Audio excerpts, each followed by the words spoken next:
Tonight, Canadian female soldiers and veterans get heard. Now they want to be seen. It's really unfortunate it's taking this long. Women have been allowed in the military since the late 80s, and we're only now starting to realize that, our bodies are different. An urgent call to Canada's military and veteran leadership.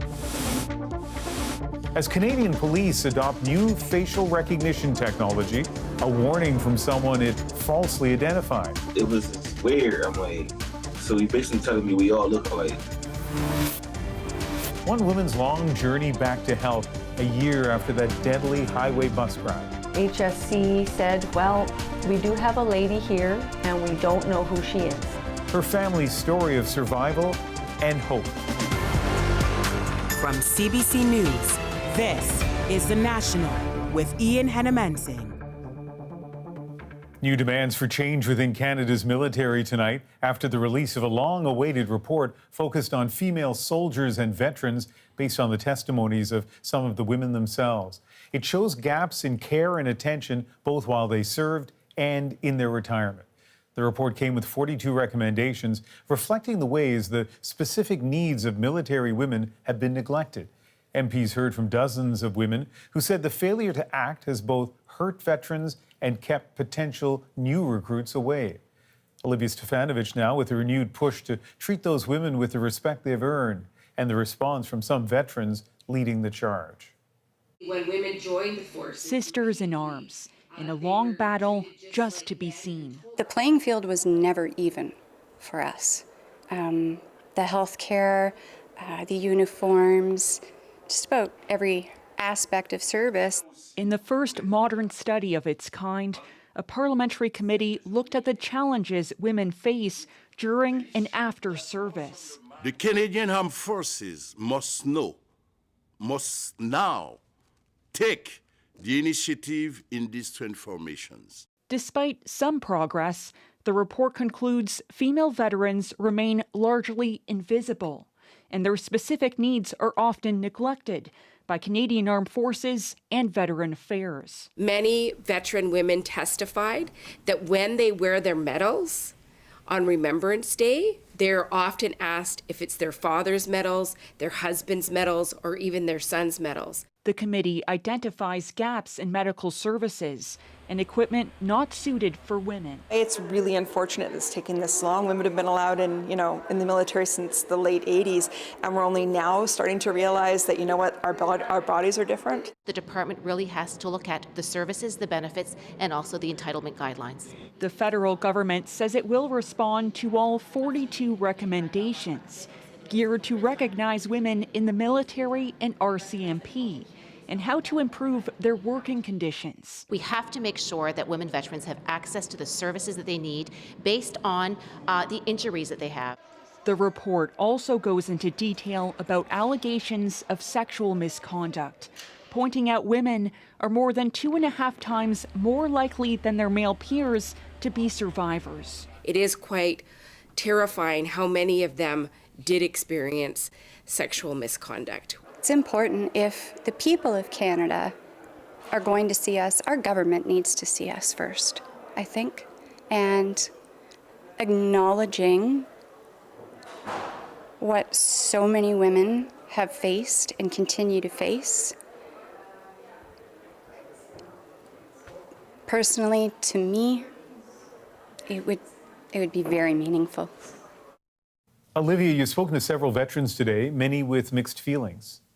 Well, Ian, they're calling it a step in the right direction, but adding they want the government to immediately act on the committee's recommendations. Even though the government and the Canadian Armed Forces made an official apology back in 2021, the Veterans Affairs Committee is now calling for another one that's more broad, an apology for fostering a culture where sexual trauma has been allowed to thrive for decades.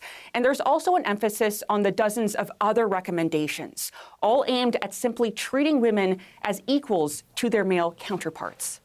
Olivia Stefanovic in Ottawa tonight. Turning to Italy now, where Justin Trudeau will attend the annual G7 summit. The meetings are expected to be dominated by talks about two spiraling conflicts in Gaza and Ukraine. Ashley Burke is traveling with the Prime Minister. The Prime Minister is now here in Italy. With the wars in Gaza and Ukraine grinding on, conflict looms over this year's G7 summit. Justin Trudeau will meet with Ukraine's President Volodymyr Zelensky on Thursday. A former foreign affairs advisor to Trudeau says leaders must find a way to chart a path forward. This is a moment of real uncertainty. Uncertainty about the future of Ukraine, uncertainty about the fate of democracy, uncertainty about major issues like climate change. And so it's really important for these leaders to come together and demonstrate that they can do something in response to these challenges. On the list of those challenges, coming to an agreement to use the interest from billions of dollars of frozen Russian assets to secure a major loan to support Ukraine. G7 leaders already agreed to Washington's 6-week Gaza ceasefire proposal, but experts say finding consensus on anything more long-term could be difficult. There's a number of divergences of views between Europeans and the Americans in particular, but even within Europe. So it will definitely be a challenge for the G7 not to be derailed in some ways by what's going to happen in Gaza and what are post-war plans. Gaza could overshadow other issues on the table, including development in Africa and artificial intelligence. Concerns over AI even prompted the first ever invitation for a sitting pope to attend, after Pope Francis was the victim of a deepfake photo that went viral last year. He wants countries to sign an international treaty to ensure AI is used for good. All of this during a busy voting year with elections in the US, UK, and much of the EU. Trudeau will hold meetings on Thursday with French President Emmanuel Macron and the Chancellor of Germany, Olaf Scholz. Ashley Burke, CBC News, Bari, Italy. That global instability Ashley referenced is hitting the shores of this country tonight. New pressures for Canada to boost its military spending. U.S. leaders have long been frustrated that it doesn't meet NATO targets. Now, as Murray Brewster shows, the warnings are coming from inside Canada. Talk about an uncomfortable moment. Canada spends about 1.4% of its GDP on defense. There are, I think, only 5 countries in NATO's 32 that spend less, including Belgium and Luxembourg. How can Canada be a serious partner to the U.S. in every sense if it's not a serious military power? Well, Matthew, have you read our last defense policy update? Very, very closely, yes, of course. So. The Liberal government has been getting a lot of that when it comes to defense spending, from allies and now at home. One of the country's leading economic voices, the Business Council of Canada, writing the Prime Minister, warning that the failure to produce a plan to meet NATO's defense spending target of 2% of GDP ahead of next month's summit in Washington will have consequences, including diplomatic isolation in both security and economic partnerships.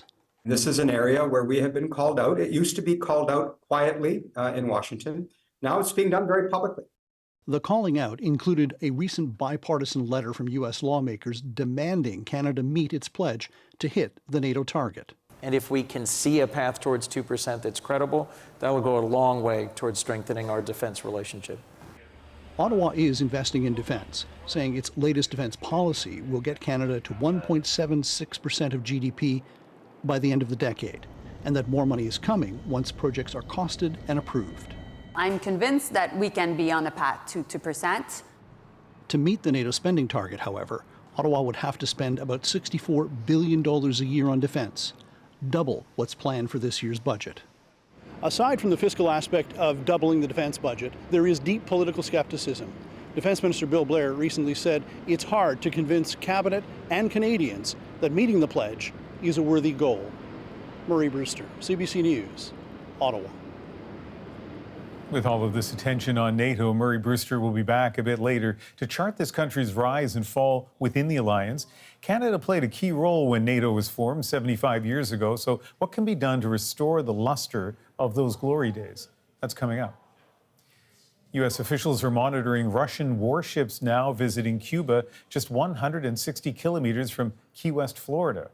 A Russian Navy frigate and a nuclear-powered submarine arrived today in Havana's harbor, one day after conducting weapons tests in the Atlantic Ocean. This visit, widely seen as a show of global military power. Washington says the ships pose no threat to the United States. U.S. officials are also keeping a close eye on the Middle East tonight as Washington urges Hamas to, quote, stop haggling and sign on to its Gaza ceasefire plan. This as tensions rise between Israel and another militant group in the region. Sasha Petrusik explains. More than 200 rockets rained on northern Israel. Hezbollah's angry answer to Israeli airstrikes that killed its most senior commander yet. The militant group vowing again to keep intensifying its attacks along the Lebanese-Israeli border as long as Israel's military operations against Hamas continue in Gaza. The U.S. is warning both sides against more attacks in the north. We don't want to see a wider regional conflict, and that's why we do want to see a de-escalation of tensions in the region. As for Gaza, Secretary of State Antony Blinken met with Qatari mediators and blamed Hamas for not accepting a ceasefire proposal presented by the U.S., even though Israel has not publicly backed the deal either. Hamas has proposed numerous changes. Hamas reportedly insists that Israeli troops begin a total withdrawal from Gaza immediately if Israel wants hostages released. Hamas is also asking for written U.S. guarantees that any ceasefire would be permanent. Some of the changes are workable, some are not. But in the days ahead, we are going to continue to push. Hamas also said part of the problem in reaching a deal is Blinken himself. None of that helps Palestinians struggling with a situation the World Health Organization describes as dire, where aid has been so difficult to deliver. A significant proportion of Gaza's population is now facing catastrophic hunger and famine-like conditions. A UN Commission of Inquiry blames both Hamas and Israel for Gaza's plight, accusing both of war crimes in the early days of the conflict. It also says Israel's ongoing campaign amounts to crimes against humanity because of the immense civilian death toll. Israel rejects the findings as biased. Sasha Petrusik, CBC News, Toronto. There are new questions tonight about facial recognition technology as it becomes adopted by more Canadian police forces. Thomas Dagler looks at one man's experience and why some are urging caution. He looks nothing like him. Looks nothing like him. Niger Parks and his mother endured a nightmare when he spent 10 days in jail in 2019 for a theft and assault he didn't commit. Through facial recognition technology, a picture of the suspect taken from a fake driver's license matched with a photo of Parks. Police in New Jersey arrested and charged him days later. When you first saw the picture they used, what went through your mind? I was like, in my head, he doesn't look anything like me. So it was just weird. I'm like, so he basically telling me we all look alike.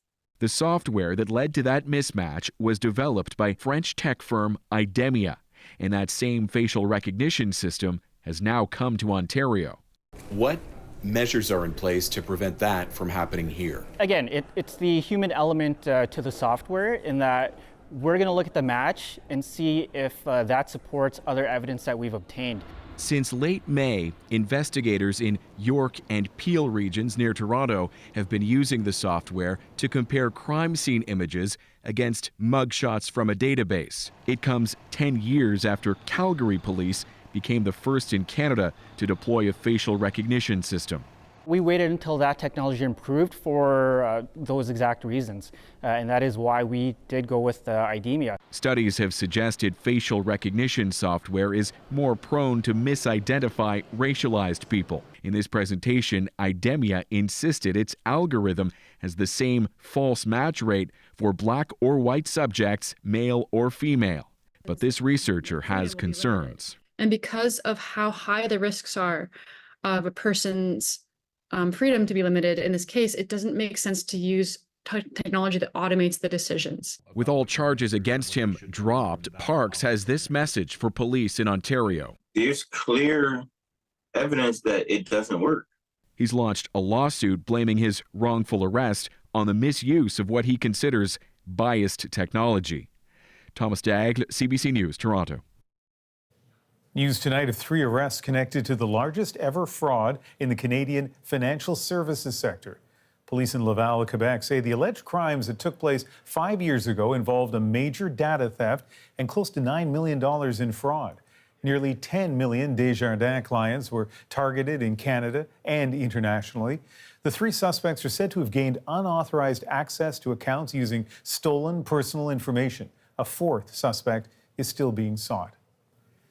Montreal says it's banning the use of most pesticides on golf courses, a move it describes as one of the first in Canada. As Alison Northcott reports, the city says the changes will be good for health and the environment. Scenes like this help draw people to the game of golf, but Montreal courses will soon have to contend with stricter rules when it comes to using pesticides to keep them looking pristine. We have so many scientific studies that shows how harmful are pesticides on human health.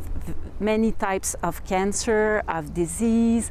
Also, it's harmful on biodiversity. It pollutes water. When Montreal banned the sale of 100 different pesticides for domestic use in 2021, golf courses were exempt.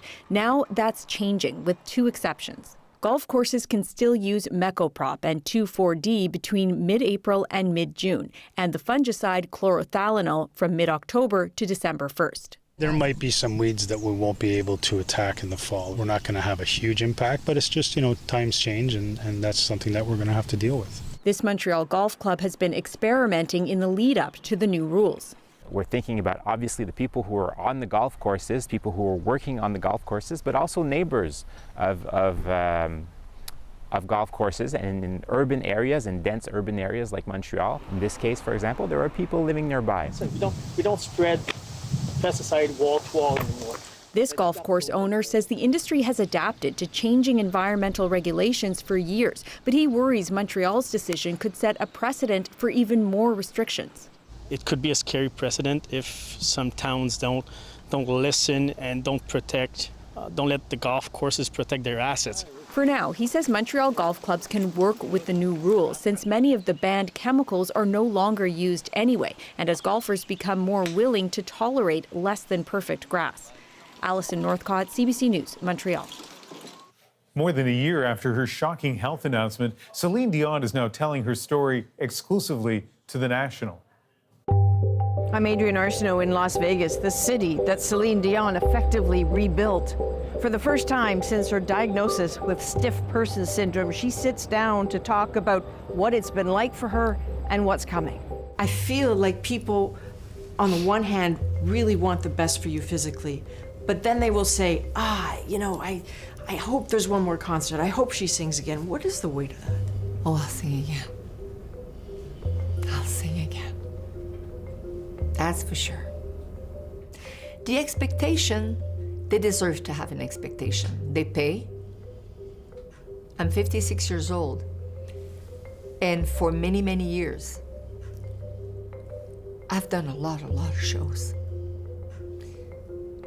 We've had a lot of happiness because of the fans, paying shows and buying my records. And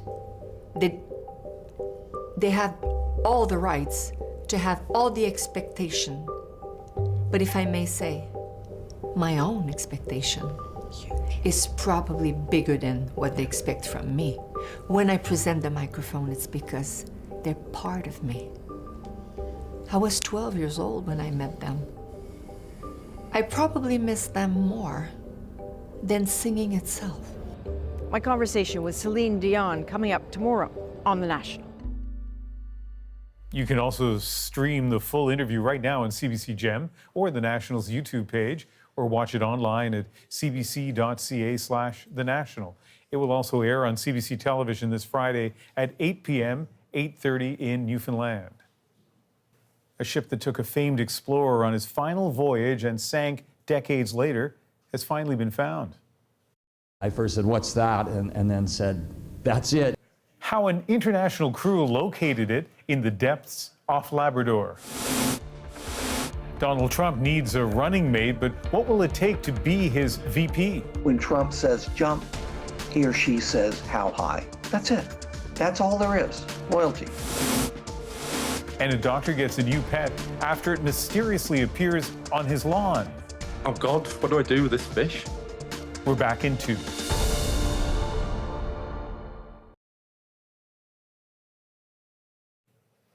The wreckage of a famed ship that was lost for more than 60 years has now been found in the depths of the Labrador Sea. Mark Quinn now on how the discovery was made, the historical significance, and the ship's ties to a revolutionary explorer.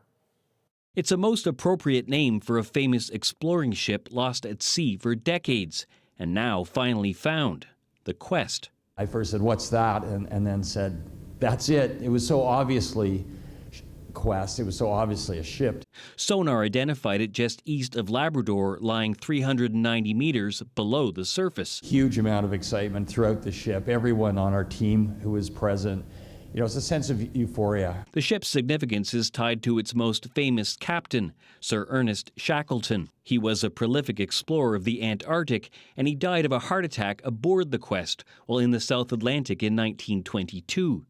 The ship continued to work at sea and sank 40 years later. When I discovered that his ship, Quest, the ship he died on, was lying off the coast of Labrador, north of Newfoundland, I was just astonished. And that was the moment I thought, well, we've got to find it. Finding the Quest has long been a dream of many inspired by Shackleton's own perseverance. Shackleton's experience in Antarctica is timeless.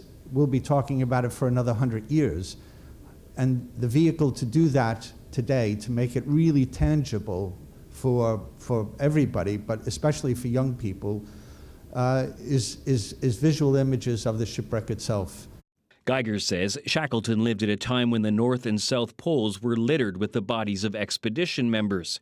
But Shackleton himself was the only person to ever die on an expedition he led. I think it's the fact that he placed human life above his own ego, his own desire to achieve these geographic aims, that really sets him apart from many people of that era. A century later, 17 hours into their search, the ship he died on is revealed in a ghostly sonar image. The Royal Canadian Geographical Society, which led the search, is planning to return to the site later this year. They're hoping to gather close-up photographs with a remotely operated submersible. Mark Quinn, CBC News, St. John's. The NBA has lost a player its commissioner calls a basketball genius. Jerry West has died at the age of 86.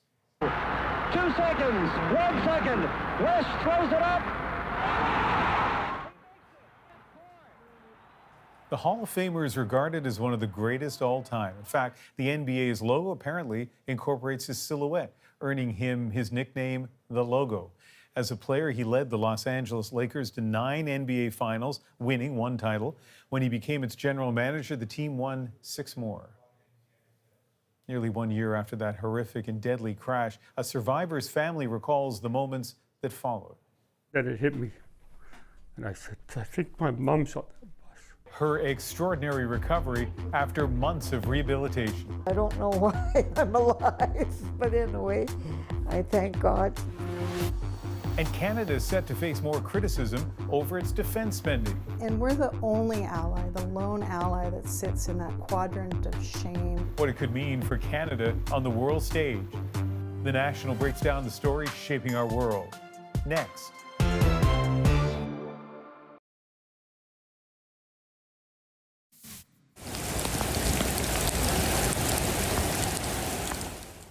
In South Florida, torrential rain has caused flash flooding that officials describe as life-threatening in some places. So far, no deaths have been reported, but dozens of people had to be rescued. Multiple cities under states of emergency tonight. As Donald Trump decides on a running mate, political observers in the U.S. are debating what kind of candidate he may be looking for. Katie Simpson has the latest from Washington.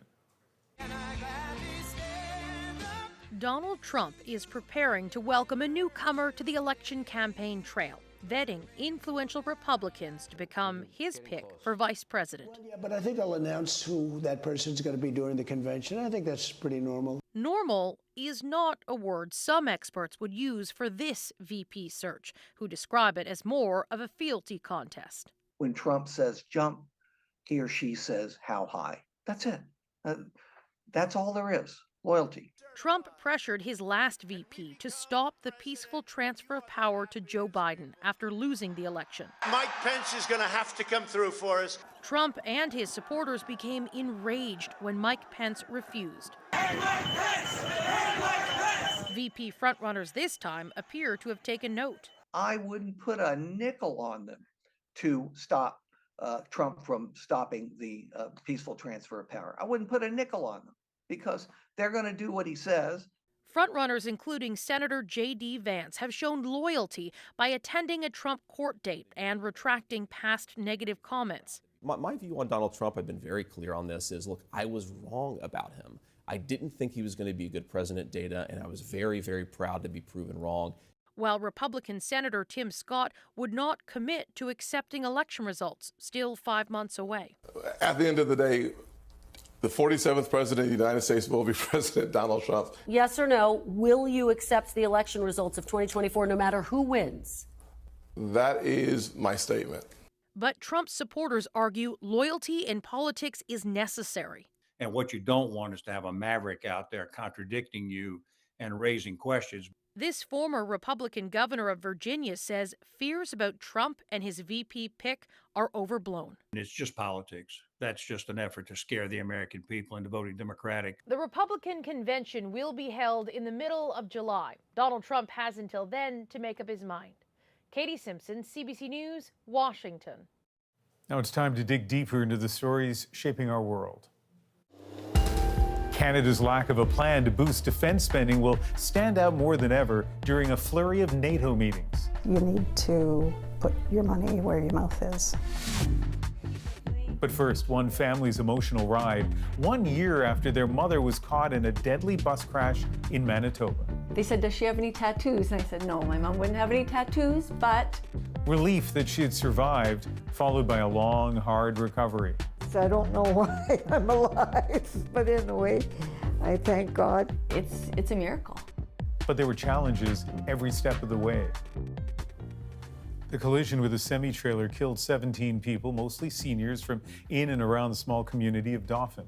Alana Cole shows us how 3 siblings helped their mother get her life back. My friend Steve walks in, and he said, quite the accident. And I said, pardon me? He said, well, there's an accident, number 5 and 1, near Carberry. Apparently, it was a bus from Dauphin. And I'm thinking, pardon me? He repeated that again, and then it hit me. And I said, I think my mom's on the bus. So I called my sister, Linda, and I said, Linda, if you're driving, stop. There's something I have to tell you. HSC said, well, we do have a lady here, and we don't know who she is. And I said, well, may I ask if that person is alive? And they said, so far, this lady is alive. Did you sing with them? Yeah, of course. Of course you did. And my toe is just a tapping. For Josephine Stockotelny's family, time together is precious. The 86-year-old was among the 25 people heading to a casino when the bus they were on collided with a semi-trailer near Carberry. She doesn't remember seeing what happened. I guess I was thrown out through the window, or I don't know how, or that side of the bus got damaged. The crash left 17 people dead, 8 others injured. And I was very sorry about all these people that died. And that's why I keep their picture handy and pray for them. This was that evening, watching the news. Dawn Stockotelny couldn't help thinking the worst as bits of information about what happened started trickling out. The lady from the bus company phoned me and said, there's at least 10 people that apparently didn't make it. And I remember, just with the age of my mom being 85, I remember saying to her, I don't think our odds are very good right now. For hours, Josephine's kids, Dawn, Mary Marzik, and Linda Thompson, waited to find out if she was alive. Then came hope when Linda spoke with someone at Winnipeg's Health Sciences Center. They said, does she have any tattoos? And I said, no, my mom wouldn't have any tattoos, but she would have a gold chain and a cross. And with that information, they said, we think you should come here to HSC. Josephine wasn't breathing on her own. She had a severe head injury, broken ribs, her pelvis was fractured. She had other injuries too. As doctors and nurses worked to help her heal, family slowly explained what she had lived through in small pieces every couple of days. Using whiteboards, giving her facts, introducing the names of victims, one person at a time. The last person that we shared had passed away was the lady that she went on the trip with. She went on the trip with a girlfriend, and that was the name that we left for last. She spent 2 months at HSC, getting stronger. Yay! Baba, you're outside! Woo! Josephine was eventually transferred to hospital in Dauphin, but needed rehab. Her daughter Linda says 3 months at Deer Lodge prepared her for a new way of life. That accident, that's when I got bad. In fact, I couldn't walk at all, thanks to Deer Lodge. They had a lot of exercises and a place, a room to do stretching, and got me walking. And I really appreciated that.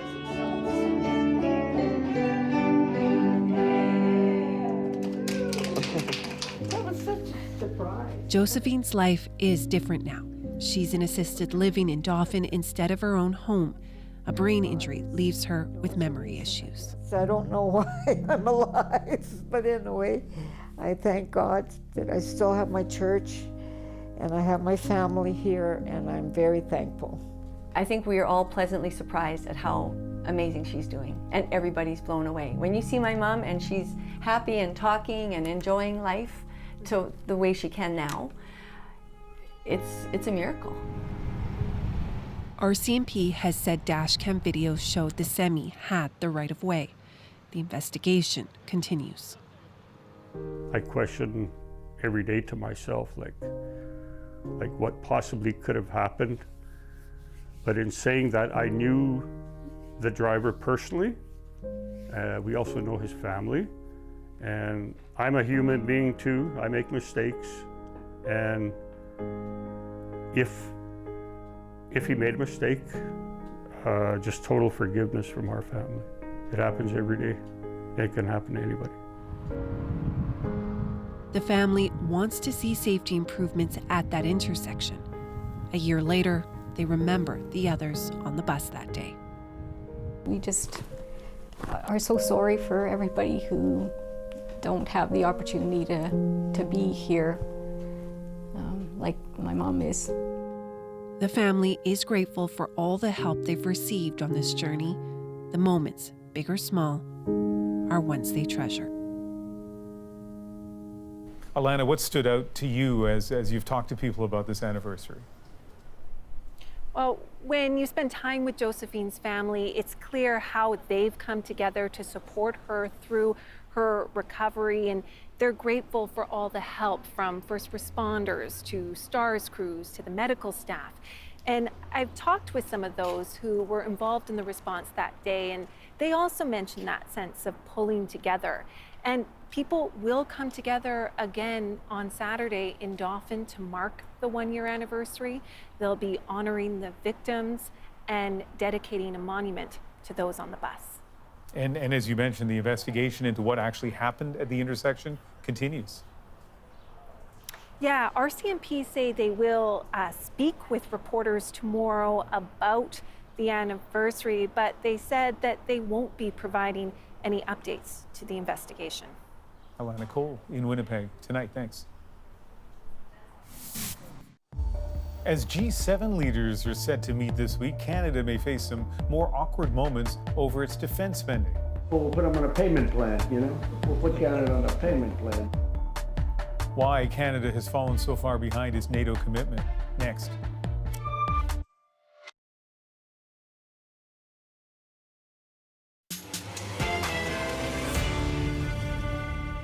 Get ready for more public shaming over Canada's defense spending. How can Canada be a serious partner if it's not a serious military power? In the coming weeks, top officials from NATO countries are meeting in Europe and the U.S. The alliance as a whole needs to be readier. There's Canada sitting there not doing that.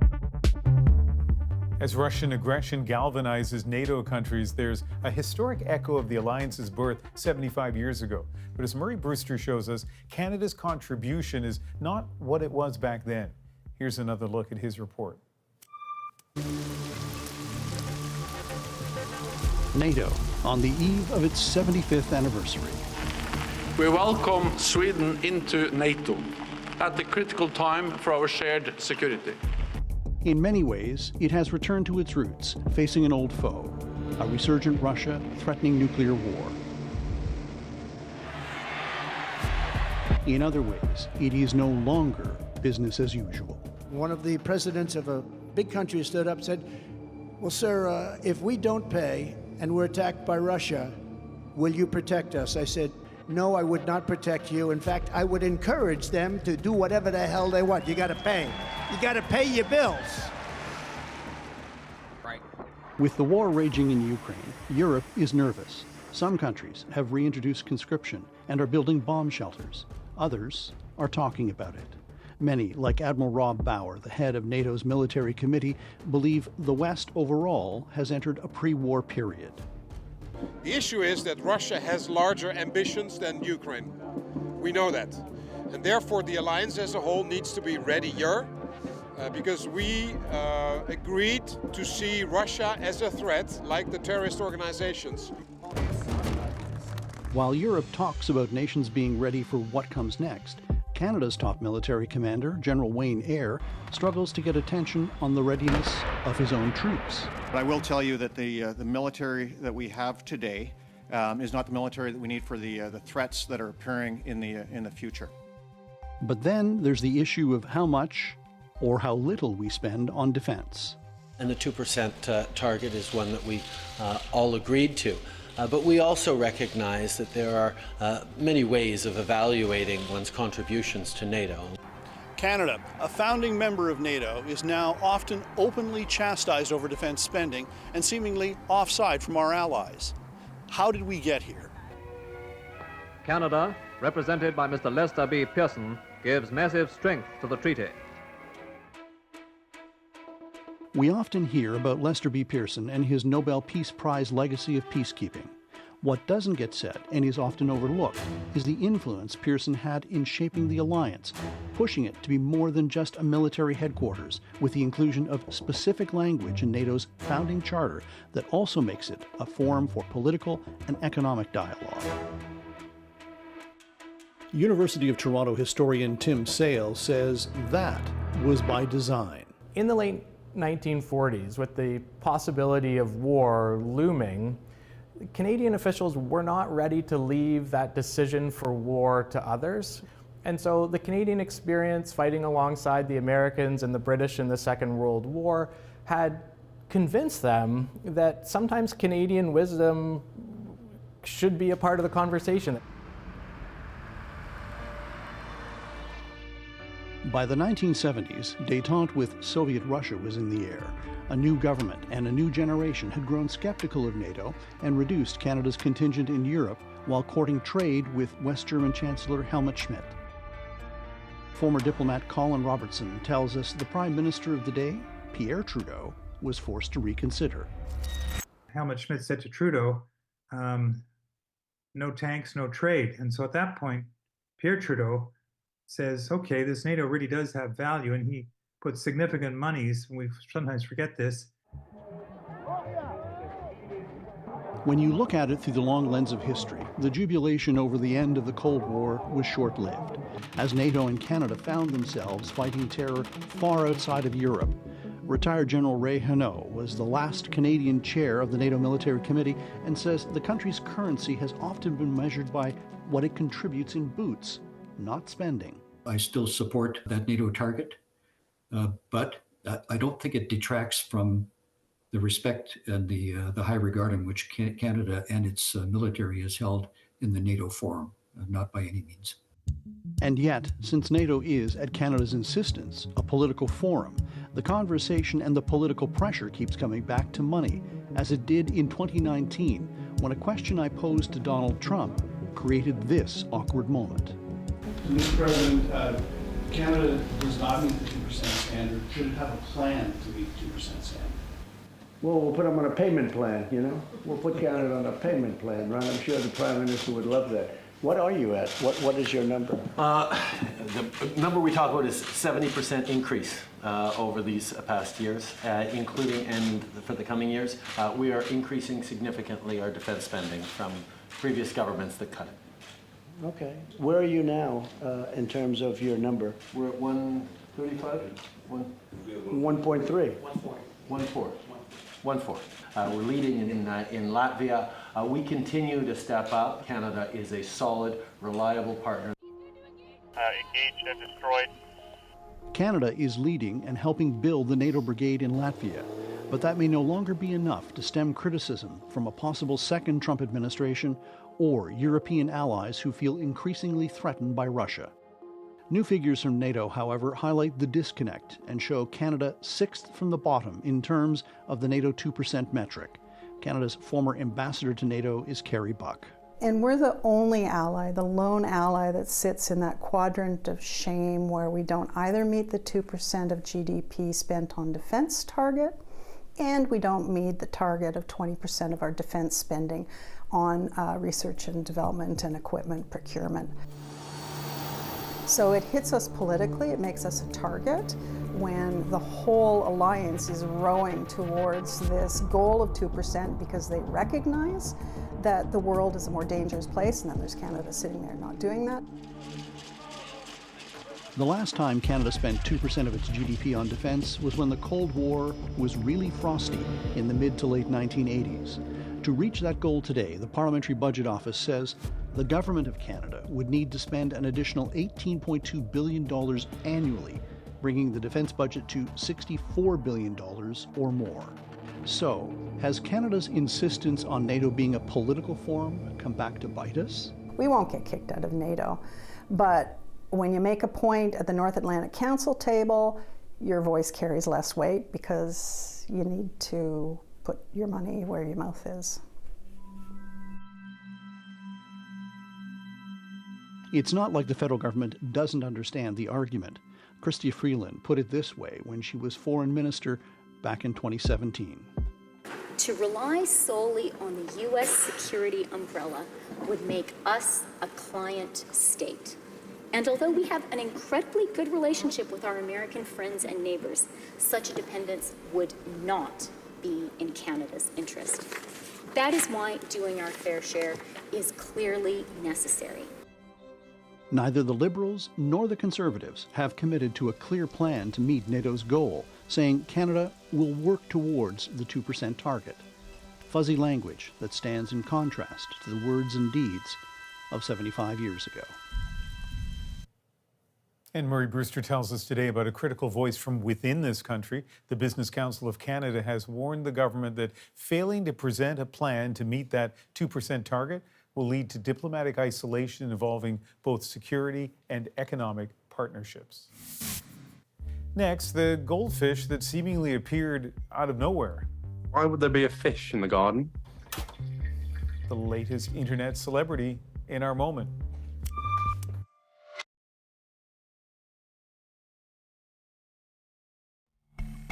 You are looking at Alice, a normal goldfish with an abnormal arrival at a UK home this month. The scaly swimmer came out of nowhere, seemingly, in a backyard garden. And when the news hit the internet of this unusual arrival, the fish became, of course, an instant celebrity. So tonight, the viral goldfish is our moment. I went outside into the back garden and I just saw a fish on the grass. Slightly surreal experience seeing a fish on the grass. Why would there be a fish in the garden? And it looked dead. Obviously, when you see a fish in the grass, you assume it's dead, don't you? Its gill was moving. Oh gosh, it's alive. What do I do with this fish? So I picked up the fish by its tail and then put the fish in the water. And it started moving around. Oh wow, it's alive. So it's a fish. that was found half dead in the back garden, which is now alive. So I obviously posted about the fish. The fish has a Twitter account now. I became famous on the fish Twitter. So it went from absolutely nothing to, I think it's had maybe 20 million views or so, all over the world, like Asia, Europe, Americas, you know, it's absolutely bonkers. They've started selling T-shirts. I've actually bought one of the T-shirts, actually, because it's quite funny. So the whole situation is truly bonkers. So Ben texted a friend to say it's alive. It got auto-corrected to it's Alice, and hence the name. And interestingly, it's no longer alive. Goldfish do die, but it's being memorialized in fan artwork. Thank you for being with us. You can watch anywhere, anytime on the free CBC News app and subscribe to the National's YouTube channel. I'm Ian Hannamansing in Vancouver. Good night.